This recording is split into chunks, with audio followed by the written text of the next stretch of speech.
niya. mapunta tayo kay Sara, nasa Kuwait na. Hindi. Hindi, wala namang kwenta si Sara. Ayun na nga. Hindi, pero sabi niya kasi na, di ba, sinabi ni Attorney Claire na pupunta ng Kuwait pero tinanggi niya. Sinabihan niya pa fake news ang PCO. Dapat nga mag-public apology siya kay Atty. Claire Castro kasi sinabihan niya fake news yung PCO. Pero may ano ba? May travel authority ba? Kasi nabigyan. Oo. Pero nung nagsalita si Atty. Claire, wala pa. Pero ang ending naman, pupunta rin talaga siyang Kuwait. Planado na yun. Kasi ano na pala yun? Nakaset up na talaga yun kasi may mga Pilipino pumunta eh. 900 na Pilipino eh. So, ibig sabihin nun, talagang ano na yun, naka-scheduled na yun. Naka-schedule na. Oo. 900? O, tsaka sa hotel, ibig sabihin nun, syempre, pinareserve na yung hotel yung mga a month before na napareserve yung hotel. So, itutuloy talaga ni Sara yun. Although kinonfirm naman na niya yun no June. Kinonfirm na talaga yun. Confirm na yung Kuwait. Nagtataka nga ako ba't niya tinanggi. Ito pa, coach, ito pa nga nakakatawa dyan eh. Hindi, Sabi ni Baby Sara, kaya raw siya sanay naman sila sa ganyan eh. Para I-comport yung mga OFW na kasi naghihiwalay-hiwalay daw tayo rito ng paniniwala sa Pilipinas. Pero pag nandoon naman siya, puro paninira naman sa gobyerno. O di lalo lang niyan dinedepress yung mga kababayang Pilipino natin doon. Hindi na nga maintindihan itong si May sinasabi si Boss Mark. Hindi nyo naririnig kasi di kayo naka-headphones. May Sinasabi sinasabi si Boss Mark. Hindi, sabi ko, sanay naman sila dyan eh. Yung tipo bang kahit anong sabihin nila, lalo na kahit walang ebidensya, kahit ano, okay lang sa kanila yun. Kahit na mag-backfire sa kanila, okay lang sa kanila yun. Kaya yung pagtanggi niya kay Atty. Claire, kumbaga parang, okay lang. Di ba nga, pati yung si Luistro nadamay dun sa kampanya pa lang. Meron siyang sinabi na may utang ang mga Luistro. Pero nung binalikan na siya, wala na, hindi na nag-rest back. Kumbaga, sanay silang magsalita ng mga ganyan, magtangge-tangge, kahit na alam nila na puputok naman din sa mga mainstream media. Right. Parang sa kanila kasi parang tira lang ng tira eh. Tapos bahala na eh. Ganun lang sila eh. Lalong-lalo na si Sara. Tira lang ng tira tapos bahala na. So ibig sabihin, Boss Mike, fake news si Vice President Sara Duterte. Lagi naman eh. Source ng fake news yan eh. Kaya nga. Di ako, to be honest, na lulutangan ako kay VP Sara. Siya yung totoong lutang. Sorry sa word kasi dati may pinupuna Hindi pala si Lenny. May pinupuna akong lutang, hindi ko ma-imagine na eto na naman, may pupunain na naman akong lutang. Lutang talaga. Nakakailang content na ako dyan. Naalala ko na naman yung sinabi niyang Ano ibig sabihin ng ng ICC? Ano yun, Boss Mike? Anong meaning daw ng ICC? Ano ba yun? Sinabi ko kanina. Ano yung ibig sabihin ng ICC? Hindi yung International Criminal Court yung ibig sabihin eh. Yung against humanity. Di ba? Crimes against yun. humanity. Ang ibig sabihin ng ICC, Crimes Against Humanity. Yun ang sinabi niya. Sabi niya. Yung sinabi niya. Hindi mo napanood yun. Meron bago. VP Sara ang bobo mo. Ay, may bago. May bago. Anong bago? Hindi nyo alam. Ang isang kutsara daw ng kanin ng basmati ay equivalent ng 3 kutsara natin. Filipino rice. Yung basmati na isang kutsara. Totoo yan? Doon grabe. Special sa Kuwait. Yung special sa Kuwait. Gusto nyo parinig ko sa... Hanapin nyo. Ito na, paparinig ko sa'yo. Yung binati niya, yung Iglesia ni Cristo, 1,100 taon. Isang kutsara ng basmati. Hindi kasi talagang sobrang nalulutangan talaga ako kay Boss, VP Sara. Ayan. Yan na. Susunod na. Parinig natin. Sabi ko pa sa sarili ko, ito dapat ang 20 pesos lang. Ayan. Grabe, no? Kasi ang isang kutsara niya, 3 kutsara na ang equivalent sa Pilipinas. Kita mo!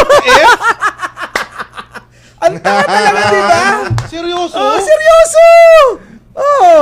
Biruin mo yung isang kutsara ng kanin ng basmati, equivalent daw ng 3 kutsara ng kanin natin sa Pilipinas. Alam ba niya volume? Bobo nga, parang ganito lang yung coach. Coach. Ganito yan, coach. Ito walang pinagkaiba yan sa 1 kilong bulak at 1 kilong bigas. Volume kasi. Ang sabi ni Sarah, mas mabigat yung bulak. Hindi, pareho lang yun. Oo, Di ba? Kasi 1 kilo eh. Oo, 1 kilo. Kaya nga. Ito, sa kanya, hindi nga eh. Speaking of basmati. Si Boss Mark may sinasabi. Sige, Boss Mark. Hindi, speaking of basmati. Basmati yung ano namin dito eh. Yung ginagamit namin eh. Na kanin eh. Same lang naman. Same ng bigat sa tiyan. Oo. Mas mahaba lang yung grains. Kaya nga, yun lang naman diferensya ng basmati, mas mahaba siya, di ba? Kasi nga, gusto Oo. lang... Tsaka mas buhaghag.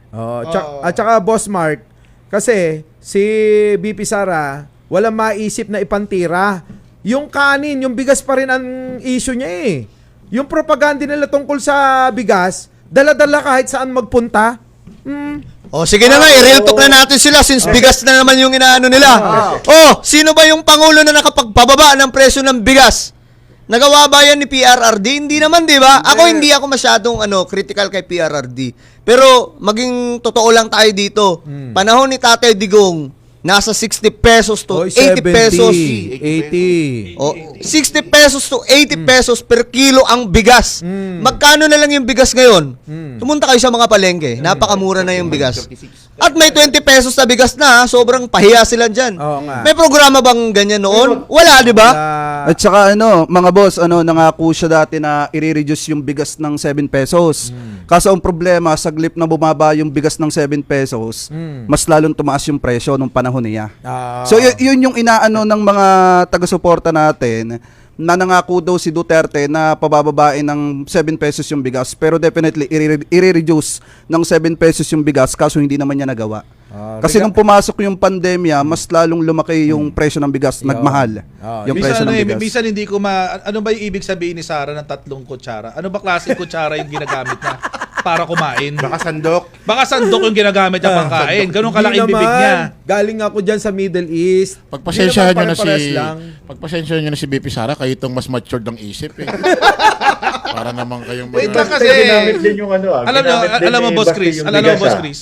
She may not like what I'm saying.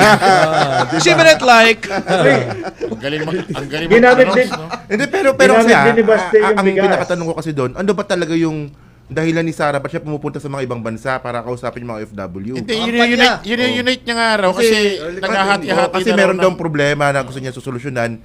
Ang tanong dito, hindi naman siya presidente. At saka wala siyang cabinet position.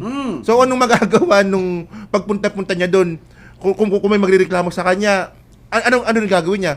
I-refer niya lang din yun sa mga sa mga secretaries. Ahensya. And then yung nangyari doon sa Qatar. Di ba nagrally? Ah. Hinuli. O sino rin yung nagpa Solusyon. Si Presidente. Si PBBM din, Oo, diba? si PBBM. Walang nagawa si Sarah din dun eh. Kasi kailangan niyang i-maintain yung pangalan niya hanggang sa 2028. Napapansin kasi Kung ganun niya, gagawin niya, wala bumababa yung Stable ratings, yan. di ba? May mali siya. May mali siya na hindi niya nakikita, nararamdaman. Si Sarah, kapag nagtalumpati yan, tandaan mo, wala kang maririnig na solusyon. Puro problema lang. Puro paninira. Walang dala na pag-asa.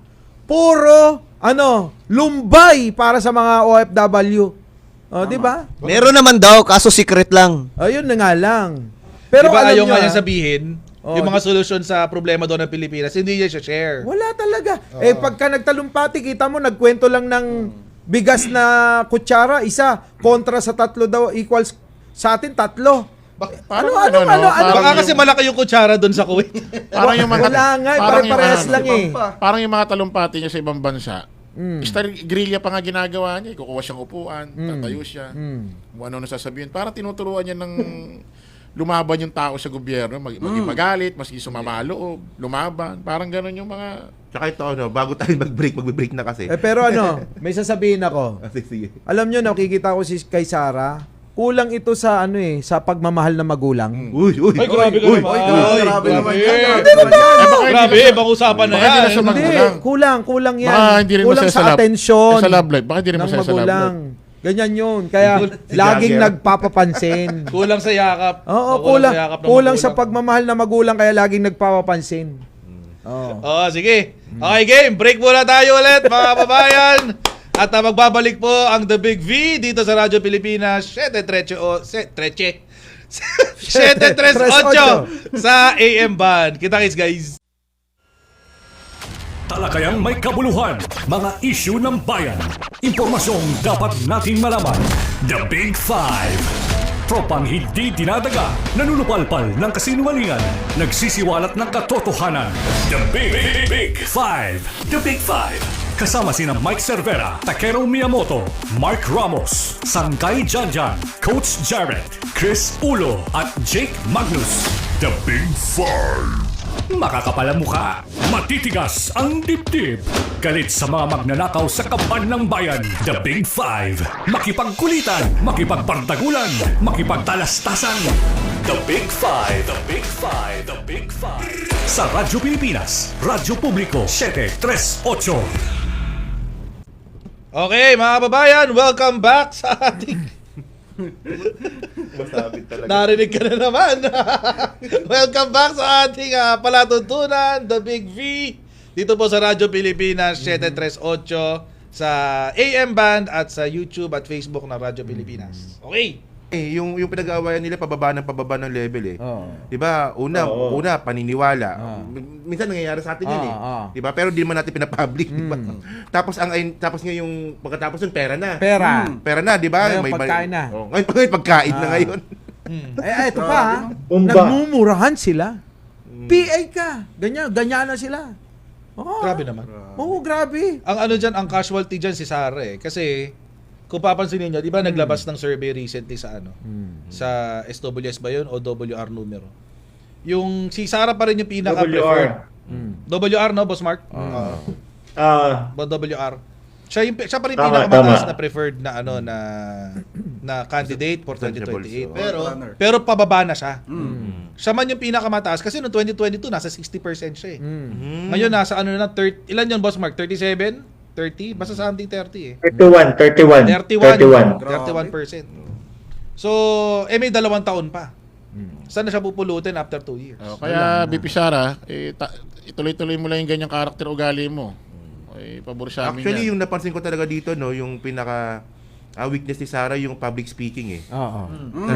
Talagang sabi nga ni Chris kanina eh, yung mga DDS na yan, hindi nila naintindihan sinasabi ni Sara eh.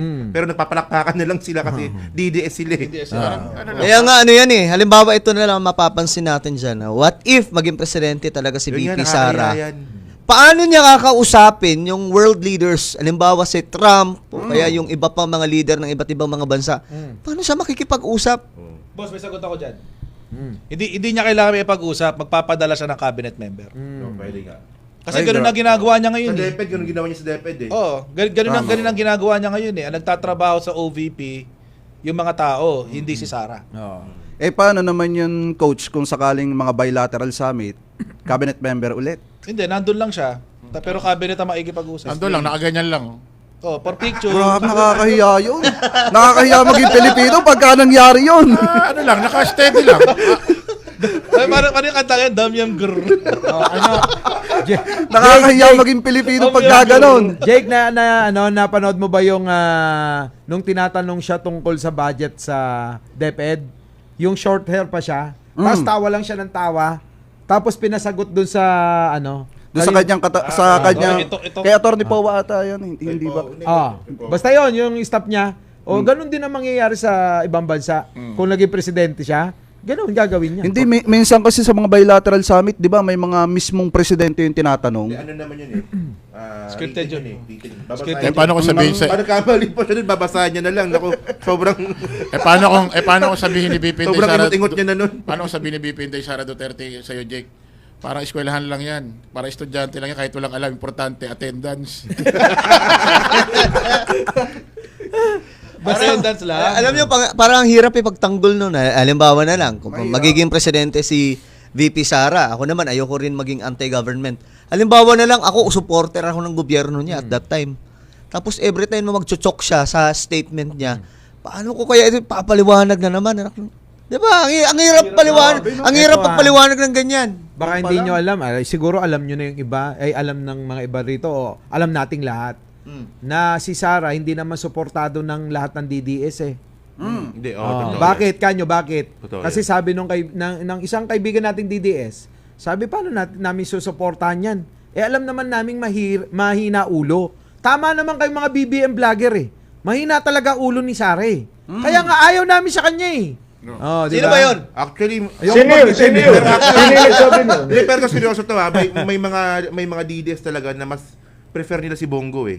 Tama. Na patakbuhin eh. Nako, delikado yan. Karamihan dyan, mga makadigong lang talaga. Oh. Pero hindi sila makasara. Diba? Meron Duterte yan ay the father. Oo. Parang mas okay pa yung utak. Parang sinasabi nyo na parang mas okay pa yung utak ni Bongo kaysa sa utak ni VP Sara. Ganun ba yun?